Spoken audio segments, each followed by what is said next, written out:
Hello everyone. आज हम NCERT सार संग्रह जिसमें मेडिएवल हिस्ट्री कंप्लीट कर रहे थे। आज हमारा मेडिएवल हिस्ट्री का चैप्टर है मराठा राज्य संघ। इस चैप्टर को आज हम पढ़ेंगे, मराठा राज्य संघ को। तो इसके सबसे पहले हम वन लाइनर्स को देखते हैं।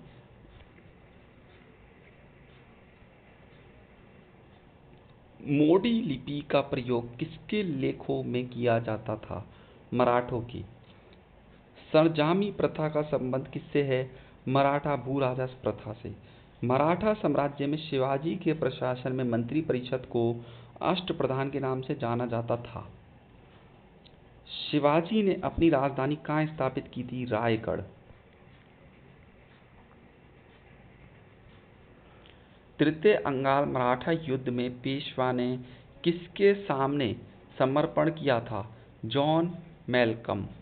पानीपत का तीसरा युद्ध मराठा और अफगान शासक अहमद शाह अब्दाली के मध्य वर्ष 1761 में लड़ा गया, जिसमें मराठों की पराजय हुई।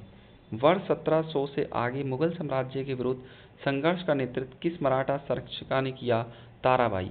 संभाजी के पश्चात मराठा शासन को किसने सरल और कारगर बनाया? बालाजी विश्वनाथ। औरंगजेब की मृत्यु के समय मराठा नेतृत्व किनके हाथों में था? ताराबाई। बीजापुर के सुल्तान ने अफजल खां नामक सरदार को वर्ष 1659 में शिवाजी को बंदी बनाने के लिए भेजा था, परंतु शिवाजी ने इसे ही शिविर में जाकर उसकी हत्या कर दी। शिवाजी ने मुगलों को किस युद्ध में हराया था? सलार या सलेर। शिवाजी के अष्टप्रधान। मंत्री विभाग। मजूमदार, अमात्य ये वित्त मंत्री था। सुमंत या दबीर विदेश विभाग दरबारी शिष्टाचार। श्रू नवीस या चिटनीस पत्राचार विभाग। पेशवा प्रधानमंत्री अष्टप्रधान का प्रमुख जो समस्त प्रशासन का निरीक्षण करता था।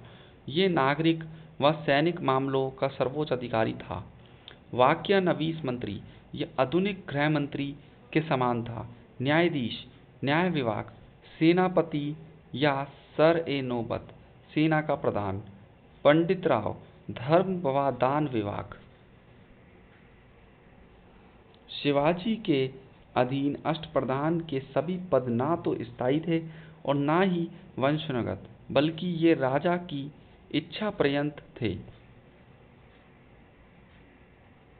इसके बाद जो हमारा लास्ट चैप्टर है विविध, इसको हम देखते हैं।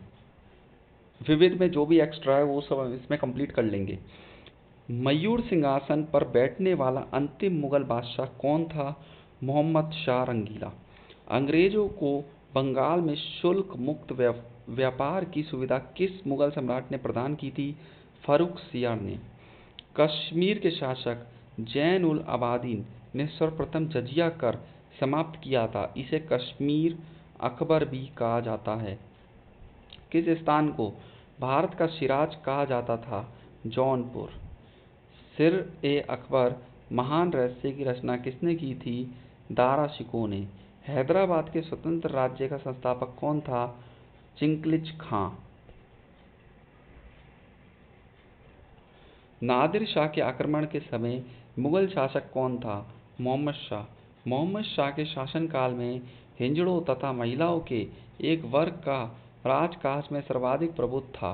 बहमानी राज्य की स्थापना किसने की थी?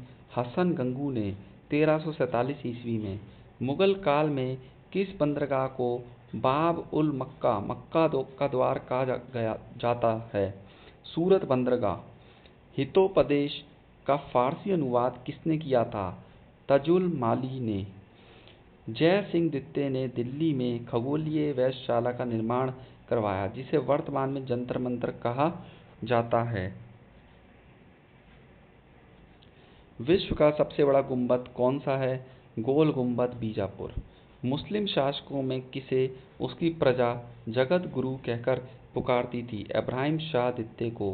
अंतिम मुगल बादशाह बहादुर शाह जफर द्वितीय के पिता का नाम क्या है? अकबर शाह द्वितीय। वजीर गजीदुद्दीन ने दिल्ली में मुगल बादशाह शाह आलम द्वितीय को प्रवेश नहीं करने दिया था।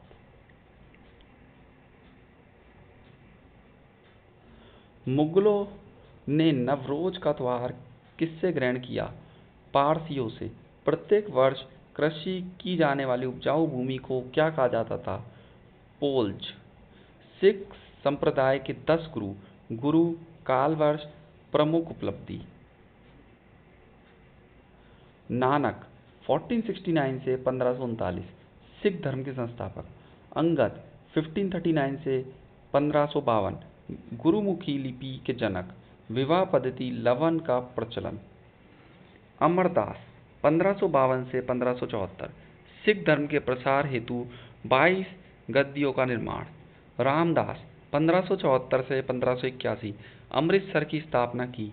अर्जुन सिंह 1581 से 1606, गुरु ग्रंथ साहिब का संकलन व अमृतसर में हरमंदिर साहिब स्वर्ण मंदिर का निर्माण। इन्हें जहांगीर ने फांसी दे दी थी। हरगोविंद सिंह 1606 से 1645, अकाल तख्त की स्थापना तथा सिखों को एक योद्धा जाति में प्रशिक्षित किया। हर राय 1645 से 1661, मुगलों के उत्तराधिकार युद्ध में भाग लिया व अपने पुत्र राम राय को मुगल दरबार में भेजा। हरकिशन 1661 से 1664, अल्पवयस्क अवस्था में मृत्यु। तेग बहादुर 1664 से 1675, औरंगजेब द्वारा फांसी दी गई। गुरु गोविंद सिंह 1675 से 1708, ये सिखों के 10वें व अंतिम गुरु थे। इनका जन्म पटना 1666 में हुआ था। इन्होंने खालसा पंथ की स्थापना की। सिखों के लिए 5 ककार, केश, कंगा, कृपाण, कच्छा, कड़ा अनिवार्य किए। गुरु पद की समाप्ति की तथा गुरु ग्रंथ साहिब को ही गुरु घोषित किया। सिखों के चौथे गुरु संत रामदास ने अकबर द्वारा दी गई 500 बीघा जमीन का अमृतसर नगर की स्थापना की थी। तो आज के लिए बस इतना ही। और आज हमारी मेडिएवल हिस्ट्री पूरी कंप्लीट हो गई। और अगर आपको इससे पहले के चैप्टर हमारे देखने हैं तो हमने प्लेलिस्ट बना रखी है, आप उस प्लेलिस्ट में जा कर के सभी चैप्टर्स को देख सकते हैं। Thank you so much.